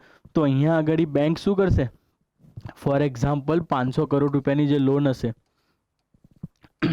એ 500 કરોડ રૂપિયાની લોન એમનો ફર્ધર બિઝનેસ જો બગાડતી હશે બેન્કિંગ ઇન્સ્ટિટ્યુશનનો, તો બેન્કિંગ ઇન્સ્ટિટ્યુશન્સ પોતાના જે એન્યુઅલ ચોપડા છે, એન્યુઅલ ચોપડામાં આ 500 કરોડ રૂપિયાની જે અમાઉન્ટ છે એ શું કરી નાખશે? માડી વાળશે. એટલે કે હવે આને માડી વાળો, આને આપણે રીપેમેન્ટની પ્રોસિજરમાં નાખી લો, જેનાથી આપણે શું થઈ જાય? બેલેન્સ શીટ ક્લિયર થઈ જાય, બરાબર. તો રિટર્ન ઓફ અસેટ્સનો ઉપયોગ શેની માટે છે? કે બેલેન્સ શીટ ક્લિયર કરવા માટે પણ વપરાય છે, બરાબર. તો સમજી લઈએ આને શાબ્દિક અર્થોમાં શું કહેવા માંગે છે. સામાન્ય અર્થમાં એવું થયું કે આપણે જે રોજિંદી ભાષામાં વાપરીએ છીએ શબ્દ માડી વાળવું, એ જ માડી વાળે છે. અહીંયા આગળ શું માડી વાળે છે? એ અહીંયા આગળ લોનની અમાઉન્ટ માડી વાળે છે, બરાબર. આનો અર્થ થાય છે કે જ્યારે બેંકને અનુભવ થાય કે ઋણદાતા દ્વારા હવે ઋણનું ભુગતાન થશે નહીં, તો બેલેન્સ શીટ સાફ કરવા માટે કે બેલેન્સ શીટ સાફ રાખવા માટે પોતાના ખાતામાંથી માડી વળાય છે. આ ક્રિયા એ અંકિત કરે છે કે બેંક દ્વારા ના વસૂલાયેલ રાશિને બીજી પ્રક્રિયાથી માડી વળાય છે, બરાબર. આ પ્રોસેસ કરવા પાછળ બેંકનો પર્પસ એક જ હોય છે કે જ્યારે પણ કોઈ ઇન્વેસ્ટર્સ આવતા હોય કે કોઈ જે મોટી અમાઉન્ટ ડિપોઝિટ કરતા હોય બેંકમાં, એ લોકો હંમેશા બેન્કિંગના અકાઉન્ટ્સ ચેક કરે, બરાબર. કે એના અકાઉન્ટ્સ કેવા છે, એની બેલેન્સ શીટ કેટલી ક્લિયર છે. તો આ દરેક વસ્તુ મેટર થતી હોય જ્યારે મોટા મોટા ઇન્વેસ્ટર્સ કે મોટા મોટા લોકો જ્યારે અમાઉન્ટ ડિપોઝિટ્સ કરતા હોય ક્યાંય બી, બરાબર. બિઝનેસમાં પણ જે મોટા બિઝનેસીસ હશે, મોટા બિઝનેસીસમાં જ્યારે કોઈ વ્યક્તિ ઇન્વેસ્ટ કરતો હશે, સાહેબ સૌથી પહેલાં એના અકાઉન્ટ્સ ચેક કરશે, કે એના ફાઇનાન્શિયલ સ્ટેટમેન્ટ ચેક કરશે, કે એના ફાઇનાન્શિયલ સ્ટેટમેન્ટ કેટલા ક્લિયર છે, કેટલા ટ્રાન્સપરન્ટ છે, કેવી રીતના આ લોકો પોતાનું ટ્રેડિંગ અને બિઝનેસ રેગ્યુલેટ કરે છે, બરાબર. આ બધી વસ્તુ એ વખતે મેટર થાય જ્યારે ઇન્વેસ્ટમેન્ટ કે ડિપોઝિટની વાત આવે. તો ઓબ્વિયસ છે કે જો આ ફોર એક્ઝામ્પલ એક્સ બેંક પાસે 5,000 કરોડની એનપીએ છે અને બેંકના એન્યુઅલ સ્ટેટમેન્ટ એ બતાવે છે કે બેંકની કેપેસિટી છે કે 5,500 કરોડથી વધારે લોસ સહન કરી શકશે નહીં. જો હવે 5,000 કરોડનો લોસ ઓલરેડી ફેસ કરી રહી છે બેંક અને બીજા 500 કરોડ આવા કોઈ મોટી વસ્તુ નથી, તો હું જે ડિપોઝિટર કે ઇન્વેસ્ટર તરીકે ઇન્સ્ટિટ્યૂટમાં જઈશ ત્યારે હું ઇન્વેસ્ટ કરીશ ને. કેમ? હું મારા 200 કરોડ રૂપિયા એવી જગ્યા ઉપર લગાવું કે જે કાલે જઈને ઉઠી જવાની છે, બરાબર. તો આ રિટર્ન ઓફ અસેટ્સ કે અહીંયા આગળ બેન્કિંગ ઇન્સ્ટિટ્યુશન રિટર્ન ઓફ અસેટ્સની પ્રોસિજર કરે છે અને જેના દ્વારા શું કરે છે? પોતાની બેલેન્સ શીટ સાફ રાખવાનો પ્રયત્ન કરે છે, બરાબર. હવે આ જે બંને છે રિસ્ટ્રક્ચરિંગ ઓફ લોન, ત્યાં આગળ પણ બેંક શું કરે છે? લોસ સહન કરે છે. હવે લોસ ત્યાં પણ સહન કરે છે. હવે રિટર્ન ઓફ અસેટ્સ અહીંયા આગળ જે માડીવાળી અહીંયા આગળ બી લોસ સહન કરે છે, બરાબર. અને જ્યારે એનપીએ ક્રિએટ થઈ હતી, એનપીએ વખતે પણ જ્યારે બેંક લોસ સહન કરતી હતી, તો આ જેટલું પણ નુકસાન ભેગું થયું ને નુકસાન સહન કરવું પડ્યું બેંકને, આ બધું શેના નામે ઓળખાય છે? સ્ટ્રેસ અસેટ, બરાબર. એટલે યાદ રાખજો કે સ્ટ્રેસ અસેટમાંથી ડાયરેક્ટ ક્વેશ્ચન આવવાની સંભાવનાઓ વધી જાય છે કે સ્ટ્રેસ અસેટનું ફોર્મ્યુલા શું છે, કે આની અંતર્ગત કઈ કઈ વસ્તુઓની ગણતરી કરવામાં આવે છે. તો સૌથી પહેલાં યાદ રાખવાનું કે સ્ટ્રેસ અસેટની અંતર્ગત એનપીએને કાઉન્ટ કરવામાં આવે છે ફર્સ્ટ, બરાબર. એનપીએને કાઉન્ટ કર્યા પછી અહીંયા આગળ રિસ્ટ્રક્ચરિંગ ઓફ લોનને કાઉન્ટ કરવામાં આવે છે. તો આ જે રિસ્ટ્રક્ચરિંગ ઓફ લોન અહીંયા કાઉન્ટ થશે, એ રિસ્ટ્રક્ચરિંગ લોન પછી અહીંયા આગળ રિટર્ન ઓફ અસેટ કાઉન્ટ થશે. તો આ ત્રણેય જે લોસીસ છે, આ લોસીસ ભેગા થઈને શું બને છે? સ્ટ્રેસ અસેટ બને છે, બરાબર. તો આ મેઇન 3 વર્ડિંગ્સ હતા એનપીએની શબ્દાવલીઓ, કે સમજવાની વસ્તુ હતી કે કેવી રીતના આ એનપીએ પછીની પ્રોસેસ ક્રિએટ થાય. તો સૌથી પહેલાં રિસ્ટ્રક્ચરિંગ ઓફ લોન, બરાબર. રિસ્ટ્રક્ચરિંગ પછી રિટર્ન ઓફ અસેટ્સ, આ બંને ભેગા થઈ અને એનપીએ, આ ત્રણેય વસ્તુઓ ભેગી થઈને એકચ્યુઅલી જે અસેટ ક્રિએટ કરે છે, કે જે એનપીએ ક્રિએટ કરે છે, એને શું કહેવામાં આવે છે? સ્ટ્રેસ અસેટના નામે ઓળખવામાં આવે છે, બરાબર. થોડું લોડ પડતો હશે તમને, બરાબર, કારણ કે થોડું ટેકનિકલ ટર્મ્સ છે અહીંયા આગળ. તો 2 મિનિટ 5 મિનિટ વિડીયો બ્રેક કરી શકો છો તમે, પાણી પીને થોડા ફ્રેશ થઈ શકો છો અને ફરી તમે આ વસ્તુને રિઝ્યુમ કરી શકો છો, બરાબર.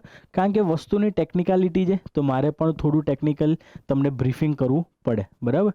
હોપ સો અહીંયાથી તમને ખબર પડી ગઈ હશે કે આરબીઆઈને કયા 3 સેક્ટર્સમાં વર્ગીકૃત કરી. તો કે સબ સ્ટાન્ડર્ડ અસેટ, ડાઉટફુલ અસેટ અને લોસ અસેટ.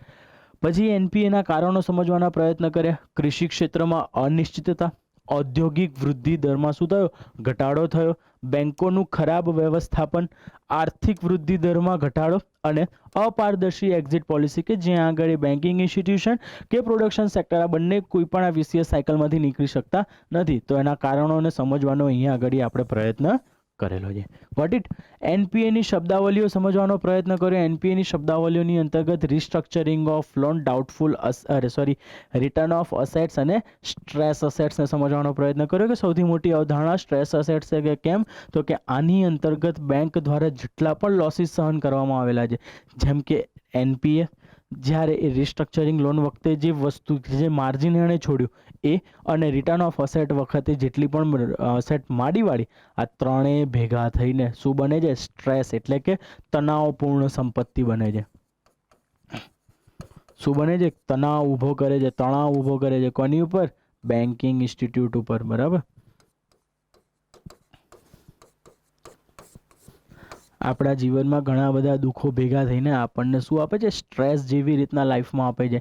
જાણે આપણે લાઈફમાં કોઈ પણ પ્રોબ્લેમ હોય, કોઈ પર્સનલ, પ્રોફેશનલ, એજ્યુકેશનલ, આ બધી જ પ્રોબ્લેમ્સ, સોશિયલ, બધી ભેગી થઈને જે આપણી ઉપર સ્ટ્રેસ ક્રિએટ કરે છે અને આપણને જેવું ફીલ થાય છે, એવું જ બેંકની અસેટને ફીલ થાય છે. એક તો કે એનપીએ રિસ્ટ્રક્ચર કરી, રિટર્ન ઓફ કરી નાખી, આ બધું દુઃખ એક જગ્યાએ બેંકને ભેગું થાય અને આ જે દુઃખ છે, દુઃખ કયું કહેવાય છે? સ્ટ્રેસ અસેટ્સ, બરાબર. હવે જોઈએ એનપીએના પરિણામો, બરાબર.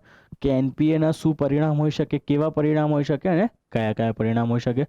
સૌથી પહેલું પરિણામ બેંક ઉપર જોઈએ. એક તો બેંકની શાખ ઘટે, બરાબર. બેંકની શાખ કેમ ઘટે?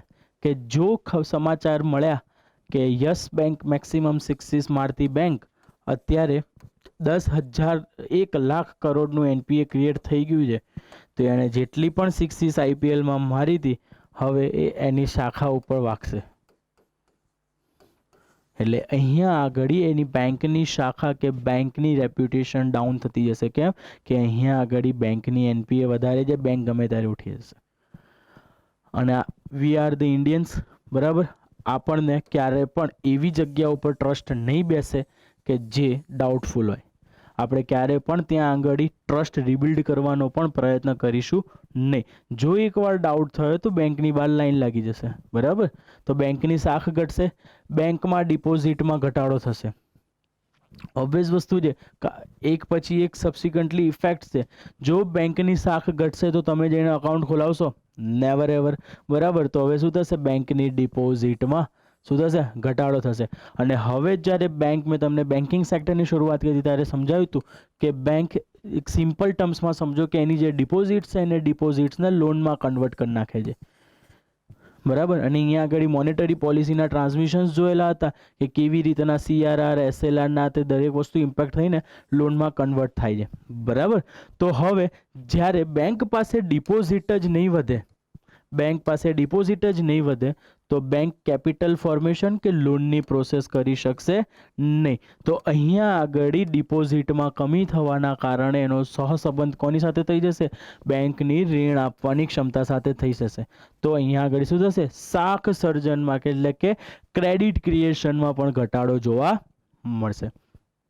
હવે આ ક્રેડિટ ક્રિએશનના ઘટાડાને શું કહેવાશે? લોન આપવાની ક્ષમતામાં પણ ઘટાડો થઈ જશે. હવે જો ક્રેડિટ ક્રિએટ જ નહીં કરી શકે તો એ ક્રેડિટ કે શાખ ક્રિએટ નહીં કરે તો લોન ક્યાંથી આપશે? મની વેલ છે પણ મની વેલમાં અસલી પૈસા તો છે નહીં, એટલે કે પૈસા ક્યાંથી લાવવા પડશે ને? ડિપોઝિટ્સમાંથી જ લાવવા પડશે. તો આ જે પ્રોસેસ ચાલતી આવશે એ પ્રોસેસની એક ઇમ્પેક્ટ બીજી પણ આવશે કે શું આવશે? એની લોન આપવાની ક્ષમતામાં ઘટાડો થઈ જશે. હવે જો લોન આપવાની ક્ષમતામાં ઘટાડો થશે તો મેં પહેલાં પણ સમજાવ્યું હતું કે ફાઇનાન્શિયલ ઇન્સ્ટિટ્યુશન્સ એ જે ઇકોનોમી છે એમાં બહુ મોટો રોલ ભજવે છે. તો હવે જ્યારે એ પોતાનો રોલ પ્લે કરતી હશે ત્યારે એ ઇન્વેસ્ટમેન્ટનો ભાગ બનશે. ઇન્વેસ્ટમેન્ટ અને ડેટ, બરાબર. તો હવે કંપનીને પ્રોડક્શન કરવા માટે બેન્કિંગ ઇન્સ્ટિટ્યુશન્સની જરૂર છે. કેમ? કારણ કે કંપની પાસે ઓલવેઝ કેપિટલ હોય, પ્રોડક્શન માટે જરૂરી નથી, તો એને બેંકના દરવાજા ટક ટક કરીને ખખડાવવા પડશે. તો હવે જ્યારે બેંકના દરવાજા ખખડાવતો હશે ને બેંક દરવાજો જ નહીં ખોલે તો એ અંદર એક્સેસ કેવી રીતના લેશે? અને હવે એને જો એક્સેસ જ નહીં મળે તો એ એના પ્રોડક્શનમાં ઇન્વેસ્ટ કેવી રીતના કરશે? તો એ જે ડેટ એટલે કે ઉધારીને ઇન્વેસ્ટમેન્ટમાં કન્વર્ટ કરવા જે ફાઇનાન્શિયલ ઇન્સ્ટિટ્યુશન્સ જે મની પ્રોવાઈડ, કેપિટલ પ્રોવાઈડ કરતી હતી એમાં શું થઈ જશે? ઘટાડો થઈ જશે. અને હવે જો એને ઇન્વેસ્ટમેન્ટ એટલે કે નિવેશ રહેશે જ નહીં બિઝનેસમાં કરવા તો ઓબ્વિયસ વસ્તુ છે એની ઇમ્પેક્ટ નેગેટિવ ક્યાં આવશે? પ્રોડક્શન સેક્ટરને ઘટાડશે. અને હવે જો પ્રોડક્શન સેક્ટર ઘટ્યું તો પ્રોડક્શન ઘટવાની સાથે સાથે બેરોજગારી વધશે. કેમ? તો કે પ્રોડક્શન થશે નહીં તો લોકોની છટણી કરી નાખશે, નીકાળી દેશે બધાને. કોરોના ટાઈમમાં આપણે જોયું કે જેવું પ્રોડક્શન ઘટવાનું કે પ્રોડક્શન બંધ થવાનું ચાલુ થઈ ગયું એવી રીતના ડાયરેક્ટ શું વધી ગઈ? બેરોજગારી વધી ગઈ. તો આ બેરોજગારી વધવાના કારણે એની ઇમ્પેક્ટ ક્યાં પડે છે? ગરીબી ઉપર. તો ગરીબી, બેરોજગારી, છટણી, પ્રોડક્શન સેક્ટર આ બધી વસ્તુ શું છે? એક લિંકઅપ છે.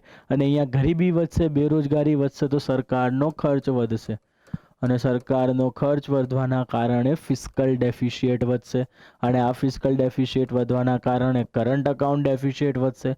અને આની ડાયરેક્ટ ઇમ્પેક્ટ ઇકોનોમિક ગ્રોથ ઉપર પડશે. તો ઉત્પાદનની અસરના કારણે આર્થિક વૃદ્ધિ દરમાં શું થઈ જશે? ઘટાડો થઈ જશે.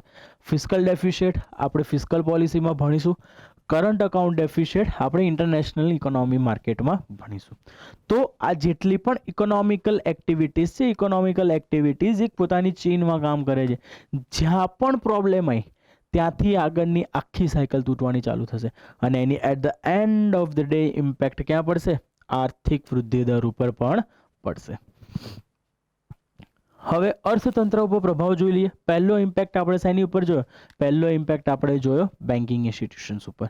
અને બેન્કિંગ ઇન્સ્ટિટ્યુશન્સ પર ઇમ્પેક્ટ પડવાથી કઈ કઈ કોન્સિક્વન્સીસ આપણને જોવા મળશે એ સમજ્યા. સેકન્ડ જે ઇકોનોમી ઉપર શું ઇમ્પેક્ટ? સૌથી પહેલું ઋણ આપવાની ક્ષમતા શું થઈ જશે? ઓછી થઈ જશે. આપણે જાણી કેવી રીતના થશે? એની ઇમ્પેક્ટ ક્યાં આવશે? ઉત્પાદનમાં ઘટાડો કરી નાખશે. ઉત્પાદનમાં ઘટવાની સાથે શું થશે? આર્થિક વૃદ્ધિ દર ઘટવા લાગશે. તો અર્થતંત્ર ઉપર પણ ઇમ્પેક્ટ પડશે, પણ એની ચેઇન ક્યાંથી ચાલુ થઈ જશે? એની ચેઇન ચાલુ થશે ક્યાંથી? બેન્કિંગ ઇન્સ્ટિટ્યુશન્સથી ચાલુ થશે. અને આ બે થયા પછી વૈશ્વિક સ્તર પર રેપ્યુટેશનમાં ઘટાડો. બરાબર. ભાઈ કી ઇજ્જત ડૂબા દી. બરાબર. હવે અહીંયા ભાઈની ઇજ્જત ડૂબી જાય. કેવી રીતના? કે જ્યારે કોઈ કન્ટ્રીને વર્લ્ડ લેવલ ઉપર રેપ્યુટેશન ઇન્ડિકેટર્સ ગણતા હોય ત્યારે એ કન્ટ્રીનું ફાઇનાન્સ માર્કેટ કેટલું સ્ટેબલ છે. બરાબર. ફાઇનાન્સ માર્કેટ કેટલું સ્ટેબલ છે સૌથી પહેલા નોટ થશે. કારણ કે ફાઇનાન્સ માર્કેટ એની બેન્કિંગ ઇન્સ્ટિટ્યુશન્સને રિફ્લેક્ટ કરશે, એના કેપિટલ માર્કેટને રિફ્લેક્ટ કરશે. જો કોઈ પણ કન્ટ્રીના બેન્કિંગ ઇન્સ્ટિટ્યુશન અને કેપિટલ માર્કેટ સ્ટ્રોંગ હશે તો એની વર્લ્ડ લેવલ ઉપર રેપ્યુટેશન કેવી હશે? વધારે હશે. તો અહીંયા આગળ વૈશ્વિક સ્તર ઉપર શું થશે? રેપ્યુટેશનમાં ઘટાડો થશે. ઇન્વેસ્ટર્સ આવવાથી ડરશે કે યાર અહીંયા આગળ પ્રોબ્લેમ એ છે કે બેંક પાસે કેપેસિટી નથી લોન આપવાની. તમારા પ્રોડક્શન સેક્ટર જોડે કેપેસિટી નથી પ્રોડક્શન કરવાની, તો હું શું કામ ઇન્વેસ્ટ કરું અહીંયા આગળ?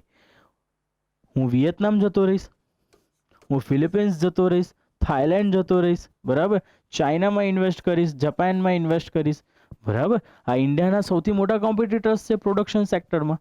બરાબર. કે જ્યારે ઇન્ડિયા અને ચાઇના યુએસ વચ્ચે ટ્રેડ વોર થયો, ભારત ફાયદો ના ઉપાડી શક્યો, ક્યાંક ને ક્યાંક કારણ આપણા ફાઇનાન્સ માર્કેટની સ્ટેબિલિટી નહોતી. તો શું કામ કોઈ ઇન્વેસ્ટર્સ એના પૈસા આવા ક્રુશિયલ ટાઈમમાં ઇન્વેસ્ટ કરે? તો ઓબ્વિયસ છે વિયેતનામ જતા રહ્યા, ફિલિપિન્સ જતા રહ્યા, તાઇવાન જતા રહ્યા. બરાબર. આ કન્ટ્રીઝ એવા છે કે અહીંયા આગળ ફાઇનાન્સ માર્કેટમાં બહુ સારી સ્ટેબિલિટી કંટ્રોલ થઈ રહી છે. બરાબર. કે જ્યાં આગળ પોલિટિકલ ઇકોનોમિકલ મોડલ બહુ સારી રીતના કામ કરી રહ્યું છે.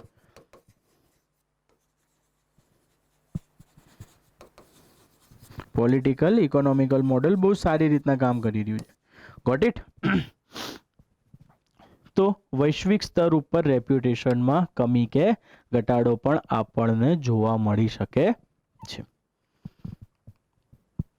બેંકની મૂડીમાં ઘટાડો.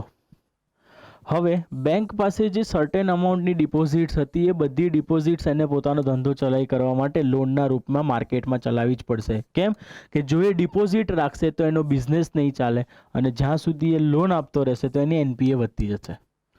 બરાબર. સરકારને સાર્વજનિક ક્ષેત્રોની બેંકમાં વધારે પૂંજી નાખવી પડે.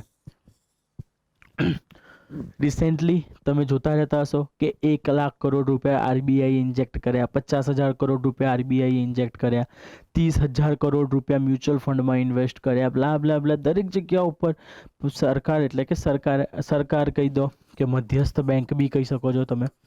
બરાબર.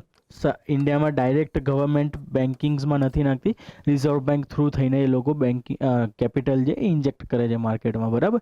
એની પાછળ લોજિક એ છે કે મધ્યસ્થ બેંક પાસે ઇન્ફ્લેશનના ડેટા છે. જો હવે સરકાર વધારે ખુશ થઈને 200-500 કરોડ રૂપિયા નાખી દેશે તો જે આરબીઆઈ દ્વારા ઇન્ફ્લેશન મેન્ટેન કરવામાં આવ્યું છે, ઇન્ફ્લેશન આખું ખોરવાઈ જશે. એટલે હંમેશા સરકાર આરબીઆઈ થ્રુ જ માર્કેટમાં પૈસા ઇન્જેક્ટ કરાવવાનો પ્રયત્ન કરતી રહેતી હોય છે.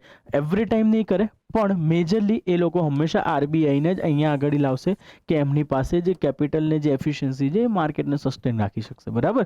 તો સરકારને સાર્વજનિક ક્ષેત્રોની બેંકમાં વધારે પૂંજી નાખવી પડશે. કેમ નાખવી પડશે? કારણ કે માર્કેટમાં જે મની ફ્લો હોવો જોઈએ એ મની ફ્લો કે મની સપ્લાય અહીંયા આગળ તૂટવા લાગશે. કેમ? કારણ કે બેંક્સ પાસે અહીંયા આગળ લોન આપવાની કેપેસિટી નથી, કારણ કે એમની ડિપોઝિટ્સ એટલે કે એમની મૂડીમાં શું થતું જાય છે? ઘટાડો થતો જાય છે. બરાબર. તો સરકારને સાર્વજનિક ક્ષેત્રોની બેંકમાં પૂંજી નાખવી પડશે અને રાજકોષીય દબાવ વધવા લાગશે. જ્યારે આપણે ફિસ્કલ પોલિસી સમજતા હોઈશું ત્યારે કેપિટલ અકાઉન્ટ અને રેવન્યુ અકાઉન્ટને સમજવાનો પ્રયત્ન કરીશું. ત્યાં આગળ સરકારના એક્સપેન્ડિચર્સ અને ઇન્કમને સમજવાનો પ્રયત્ન કરીશું કે કયા કયા સોર્સિસ ઉપરથી ગવર્મેન્ટ પોતાની ઇન્કમ અને એક્સપેન્ડિચર્સ જનરેટ અને એક્સપેન્ડ કરતી હોય છે. તો અહીંયા આગળ સરકાર બેંકમાં વધારે પૂંજી નાખશે તો એમને શું થયું? ખર્ચ વધવા લાગ્યો. તો હવે જ્યારે ખર્ચ આવક કરતાં વધી જશે, બરાબર, એક્સપેન્ડિચર્સ ઇઝ ગ્રેટર ધેન ઇન્કમ. બરાબર. ખર્ચ આવક કરતાં વધી જશે ત્યારે શું થશે? બહારથી ક્યાંકથી પૈસાનું સેટિંગ કરીને આપણું જે ગેપ છે પૂરવાનો પ્રયત્ન કરવો પડશે, અને આ જે ગેપ પૂરવાના પ્રયત્નના કારણે રાજકોષીય દબાવ વધવા લાગે છે. ઘરનું એક્ઝામ્પલ લઈ લો. એક ફેમિલી છે જેની ઇન્કમ મંથલી કેટલી છે? 10 રૂપિયા છે. પણ એ 10 રૂપિયાની સામે એની ઇન્કમ છે, 10 રૂપિયાની સામે એના 12 રૂપિયા એક્સપેન્ડિચર છે. તો આ જે 2 રૂપિયાનો અહીંયા આગળ ડિફરન્સ આવ્યો, એ ડિફરન્સ પૂરવા માટે એ એના મિત્રને પણ મળી શકે છે, પડોશી પાસેથી પણ લઈ શકે છે, સગાવાલા પાસેથી પણ લઈ શકે છે. બરાબર. તો આ 3 એના શું થયા કે પબ્લિક ડેટના સોર્સિસ થઈ ગયા. બરાબર. જ્યારે પબ્લિક ડેટ ભણતા હશું ત્યારે સમજાઈશ કે ભારત સરકાર કઈ કઈ જગ્યાઓથી પૈસા ખેંચતી હોય છે. બરાબર. તો ભારત સરકાર જેવી રીતના મિત્ર કોણ થઈ ગયા? આપણા ઇન્ટરનેશનલ રિલેશન્સના પાર્ટનર્સ થઈ ગયા બધા. અહીંયા પડોશી શું થઈ ગયા? પડોશી એટલે કે સ્ટેટ ગવર્મેન્ટ્સથી સેન્ટ્રલ, સેન્ટ્રલથી સ્ટેટ. સગાવાલામાં કોણ થઈ ગયું? આરબીઆઈ થઈ ગયું ને આપણે બધા થઈ ગયા જનતા. તો અહીંયા આગળ સરકારને શું કરવું પડશે? એ જે એક્સપેન્ડિચર કરવાના કારણે એના બીજા એક્સપેન્ડિચર્સ પણ હતા. બરાબર. સરકારને તેવું તો છે નહીં કે ખાલી બેંકમાં જ કેપિટલ ઇન્વેસ્ટ કરવાની છે. બરાબર. એને વેલફેર સ્કીમ્સ પણ ચલાવવાની છે, અલગ અલગ યોજનાઓ કરવાના છે, રોડ બનાવવાના છે, આ બધા એના બી કામ પૂરા કરવાના છે, એમ્પ્લોઈઝને પગાર આપવાનો છે, આ ઘણી બધી વસ્તુઓ કરવાની છે. તો એ ઘણી બધી વસ્તુઓમાં બીજી બે વસ્તુ એડ થાય તો અહીંયા આગળ રાજકોષીય દબાવ શું થવા લાગશે? વધવા લાગશે. બરાબર. તો આ બે ઇમ્પેક્ટ હતી. સૌથી પહેલી ઇમ્પેક્ટ હતી અર્થતંત્ર ઉપર, અને સોરી પહેલી ઇમ્પેક્ટ આપણે ક્યાં જોઈ? બેંક ઉપર જોઈ. અને આ બેંક ઉપરની ઇમ્પેક્ટની સાથે સાથે જે આખી એક ચેઇન ક્રિએટ થતી હતી, એ ચેઇન ક્રિએટ કોની પર થઈ? અર્થતંત્ર ઉપર પણ થવા લાગી હતી. બરાબર. તો અહીંયા સુધી જે હવે નેક્સ્ટ ટોપિક છે આપણો અહીંયા આગળ એનપીએ થી બચવાના ઉપાય. બરાબર. હવે આ એનપીએ થી બચવા માટે ગવર્મેન્ટ દ્વારા ઘણા બધા પ્રયત્નો કરવામાં આવેલા છે. ફોર એક્ઝામ્પલ સારફા એસી એક્ટ, બરાબર. Asset reconstruction company, asset reconstruction કંપનીની સાથે સાથે ડેટ રિકવરી ટ્રિબ્યુનલ બી છે, ઇન્દ્રધનુષ અભિયાન છે, 4R છે, બરાબર. આ એક એડવાઇઝેબલ હતું, બરાબર. એસ સચ 2015 અને 16ના ઇકોનોમિક સર્વેમાં આનો ઉલ્લેખ કરવામાં આવેલો હતો, બરાબર. એટલે આને સમજવું જરૂરી છે. ક્યાંક આન્સર રાઇટિંગમાં તમે આને કામ કરી શકો છો, બરાબર. ઇન્સોલ્વન્સી અને બેંક કરપ્સી કોડ IBC 2016, બરાબર. સદંતર ન્યૂઝમાં આપણને જોવા મળતું હશે કે IBC થી આ કર્યું, NCLT આ કર્યું, ડેટ રિકવરી ટ્રિબ્યુનલે આ બધું કર્યું. આપણી માટે એ કામનું નથી કે કેટલા કેસીસ IBCએ સોલ્વ કર્યા, કેટલા કેસીસ NCLTએ સોલ્વ કર્યા, કેમ આટલો સમય લાગ્યો, IBCની ધારા 75માં અમેન્ડ કરી, આ અમેન્ડ કર્યું, એ આપણો વિષય નથી. કારણ કે આપણે કોમ્પિટિટિવ એક્ઝામની તૈયારી કરી રહ્યા છે, ના કે માસ્ટર્સ ઇન ઇકોનોમિક્સની તૈયારી કરી રહ્યા છે કે PhD કરી રહ્યા છે, બરાબર. તો અહીંયા આગળ જનરલ પર્સપેક્ટિવથી એ સમજવાનું રહેશે કે ઇન્સોલન્સી બેંક કરપ્સી કોડ છે શું, કયા કયા અંદર સેગમેન્ટ્સ પડે છે અને એની લિમિટેશન્સ ના આ તે વસ્તુ સમજવાની છે. દેટ્સ ઇટ, બરાબર. પ્રોજેક્ટ સશક્ત, બરાબર. પ્રોજેક્ટ સશક્ત આપણને કરંટમાં બહુ જોવા મળે છે, કારણ કે પ્રોજેક્ટ સશક્ત ઉપર એકવાર UPSCમાં પણ ક્વેશ્ચન આવી ગયો છે, ઇન્ટર ક્રેડિટલ એગ્રીમેન્ટ ICA ઉપર, બરાબર. તો સંભાવના છે કે હજી પણ આ બધા સેક્ટર્સમાંથી ઘણીવાર ક્વેશ્ચન આવેલા છે, ઘણા વાર છૂટેલા છે, તો આવવાની સંભાવના વધતી રહેશે. કારણ કે સદંતર એક વર્ષમાં તમે NPAને રોજ ન્યૂઝપેપરમાં જોશો તો 365 દિવસમાંથી 275 દિવસ આસપાસ તો તમને NPAના ન્યૂઝ મળશે જ. તો NPA એક કન્ટેમ્પરરી અને કરંટ ઇસ્યુ હંમેશા જ્વલંત રહેવાનો જ છે, બરાબર. અને છેલ્લે બેડ બેંક. હવે આ બેડ બેંકની જે પરિભાષા છે એ પરિભાષા હજી પણ શ્યોર નથી, બરાબર. રિસેન્ટલી હમણાં તમને બહુ સમાચારમાં જોવા મળ્યું કે ગવર્મેન્ટ પ્લાન કરી રહી છે, બરાબર, બેડ બેંક માટેનો, કે બેડ બેંક એસ્ટાબ્લિશ કરીએ, અને બેડ બેંક એસ્ટાબ્લિશ કરવાથી શું થશે? બેડ બેંક બધું લઈ લેશે ને એ કરશે. અહીંયા આગળ કોન્ટ્રોવર્સીઝ પણ અમુક ઊભી થઈ છે બેડ બેંકના કારણે, બરાબર. તો એ કોન્ટ્રોવર્સીઝને પણ આપણે અહીંયા બેડ બેંકમાં સમજવાનો પ્રયત્ન કરીશું. જનરલ પર્સપેક્ટિવ બેડ બેંક શું છે શું નહીં, આ તે બધી વસ્તુ, બરાબર. તો હવે NPA થી બચવાના ઉપાયોમાં એન્ટર થઈએ. સૌથી પહેલા ઇન્દ્રધનુષ અભિયાન, બરાબર. સ્વીટ એન્ડ શોર્ટ, ઇન્દ્રધનુષમાં કેટલા કલર હોય? 7 કલર હોય, બરાબર. 3 કલરની તો ફંગસ આવી ગઈ, હવે 4 કલરની બીજી ફંગસ બાકી છે. હોપસો આ 4 કલર આપણને જોવા મળે નહીં, બરાબર. કારણ કે સ્થિતિ બહુ ડિવાસ્ટિંગ થઈ રહી છે. લોકો જોક બનાવી રહ્યા છે કે બસ રેઇનબોના હવે 4 જ કલર બાકી છે, ફંગસમાં બ્લેક, વ્હાઇટ, યલો તો આવી ગયા, હવે બાકીના જે જાનીવાલી પિનારામાં જે બાકી જાનીવાલીના બધા બાકી રહ્યા એ પણ આવી જશે. સંભાવના ઓછી છે કે બીજા કલરની ફંગસ જોવા મળે ક્યાંક, પણ જોક હતો તો અહીંયા આગળ ક્રેક કરી લીધો, બરાબર. અને જોકની સાથે સાથે કોમ્પિટિટિવ એક્ઝામ્સ પણ ક્લિયર કરી નાખીશું, બરાબર. સૌથી પહેલું ઇન્દ્રધનુષ્ય અભિયાન. તો ઇન્દ્રધનુષ્ય અભિયાન છે શું? એકચ્યુઅલી ઇન્દ્રધનુષ અભિયાનમાં 7 એવા પેરામીટર્સ આપેલા છે કે જેના બેઝિસ ઉપર એ ઇન શોર્ટ એડમિનિસ્ટ્રેટિવ રિફોર્મ્સ લાવવાનો પ્રયત્ન કરવાનો છે, બરાબર. સૌથી પહેલું appointment, second bank board bureau, third capitalisation, destressing, empowerment, framework અને ગુડ ગવર્નન્સ, બરાબર. તો સૌથી પહેલા અપોઇન્ટમેન્ટ, એટલે કે ઇન્દ્રધનુષ અભિયાનમાં વાત કરવામાં આવી કે સૌથી પહેલા ફોકસ કરો કે આપણે જે અપોઇન્ટમેન્ટ કરી રહ્યા છે કોઈ બી વસ્તુની, એ અપોઇન્ટમેન્ટમાં કેટલી ટ્રાન્સપરન્સી રહી શકે છે. તો અહીંયા આગળ સૌથી પહેલી વાત કરી કે એડમિનિસ્ટ્રેટિવ લેવલ ઉપર શું કરો, અપોઇન્ટમેન્ટ કરો. બેંક બોર્ડ બ્યુરો બનાવો કે જે બેંક બોર્ડ બ્યુરો એક કામ કરશે શેની માટે, એડમિનિસ્ટ્રેટિવ ફંક્શન અને મેનેજમેન્ટ ફંક્શનને ફૂલફિલ કરવા માટે. બરાબર, તો બેંક બોર્ડ બ્યુરો બનાવો. સાથે સાથે કેપિટલાઇઝેશન, પૂંજીકરણ કરો. બરાબર, કે પ્રયત્ન કરો કે બેન્કિંગ ઇન્સ્ટિટ્યુશન્સમાં જે કેપિટલ ફોર્મેશનની પ્રોસેસ છે એ હજી ઇઝી રહે, અને બેંકને ઇઝી રહેવાની સાથે સાથે કેપિટલ ફોર્મેશન ઘટવી બી ના જોઈએ, એટલે એમની પાસે કેપિટલ ઘટી બી ના જવી જોઈએ, જેટલી છે એટલી મેન્ટેન રહેવી જોઈએ. બરાબર, તો અહીંયા આગળ કેપિટલાઇઝેશનની પ્રોસેસ પણ કરો. તો આ જે કેપિટલાઇઝેશનની પ્રોસેસ કરવાની છે, કેપિટલાઇઝેશન પ્રોસેસના કારણે અહીંયા આગળ ડિસ્ટ્રેસિંગની ઇમ્પેક્ટ જોવા મળશે. કેમ? કારણ કે બેંક પાસે મેનેજમેન્ટ લેવલ ઉપર ટ્રાન્સપરન્સી અને એફિશિયન્સી આવી ગઈ, હવે બેંક પાસે કેપિટલ બી આવી ગઈ છે. તો આ બંને વસ્તુ આવવાના કારણે બેંક શું થઈ જશે, તણાવમુક્ત કે દબાવમુક્ત થવા લાગશે. જો હવે આ તણાવમુક્ત દબાવમુક્ત થવા લાગશે તો બેંકમાં શું થશે, એમ્પાવરમેન્ટ આવશે, કે માર્કેટને સસ્ટેન રાખવાનો પ્રયત્ન કરશે. તો આ જે માર્કેટને સસ્ટેન રાખવા કે એમ્પાવરમેન્ટ કરી છે, તો હવે અહીંયા સ્પેસિફિક એક ફ્રેમવર્ક બનાવવામાં આવશે કે આ ફ્રેમવર્ક પ્રમાણે માર્કેટમાં ફાઇનાન્શિયલ ઇન્સ્ટિટ્યુશન્સ પોતાને કાર્યરત રાખે અને રેગ્યુલેટ કરતી રહે. અને આ ફ્રેમવર્કના પછી હવે આ દરેક વસ્તુ ભેગી થઈને ABCDEF આ ભેગી થઈને G ઉપર જશે, એટલે કે ગુડ ગવર્નન્સ ઉપર જશે. તમારે પોલિટીમાં ભણવામાં આવશે, જ્યારે પોલિટી ઉપરથી તમે ગવર્નન્સના ઇશ્યુઝ ભણતા હશો ત્યારે ગવર્નન્સમાં ગુડ ગવર્નન્સનો ઇશ્યુ આવશે કે what is the meaning of good governance, કેવી રીતના કામ કરે છે, શું છે. એકચ્યુઅલી ગુડ ગવર્નન્સની શરૂઆત 1922માં એક બુક હતી, રીઇન્વેન્ટિંગ ગવર્નમેન્ટ, અને આના 1992માં લખાઈ હતી. આના ઓથર હતા ડેવિડ ઓસ્બોર્ન.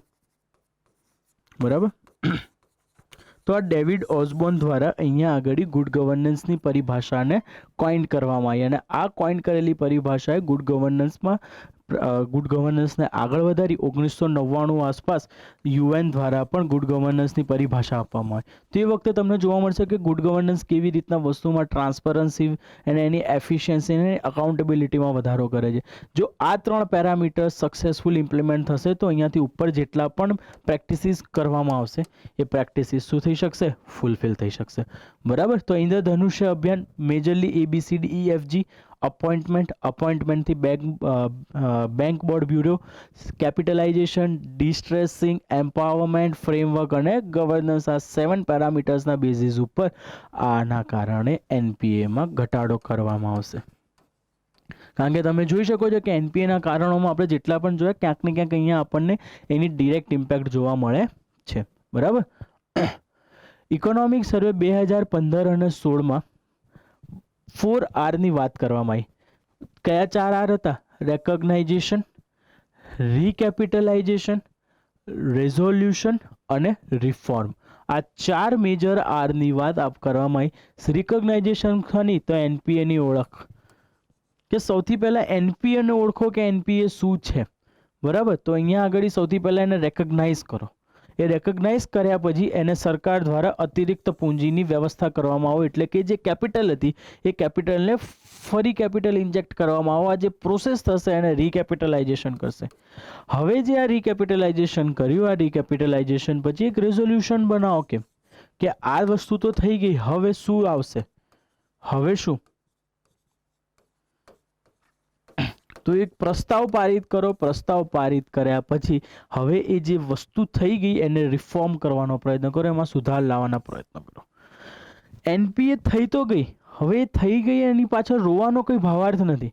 હવે એના આગળના સ્ટેપ્સ કયા લેવા પડશે, તો કે એક પહેલા રેકોગ્નાઇઝ કર્યા પહેલા તો કે તમે NPA ઓળખો. કે અમુક ટાઈમ બેંક્સને ખબર નથી પડતી, ટાઈમ પાસીસ થઈ જાય છે, નીકળી જાય છે, રેકોગ્નાઇઝ નથી થતી NPA, અને at the end of the day high NPA નું બર્ડન પડે છે. તો કે ઇનિશિયલ સ્ટેજ પર પકડી લીધી, તો કે નાખો પૈસા અંદર, નાખી દીધા, તો કે વસ્તુ સ્થિતિ થવાઈ, તો કે હવે રેઝોલ્યુશન બનાવીને રિફોર્મ લાવવાનો પ્રયત્ન કરો. આ 4R ની વાત સુબ્રમણ્યમ સ્વામી ઇકોનોમિક એડવાઇઝરે 2015 અને 16માં આપણા ઇકોનોમિક સર્વેમાં વાત કરેલી હતી. બરાબર, આજના લેક્ચરમાં અહીંયા સુધી.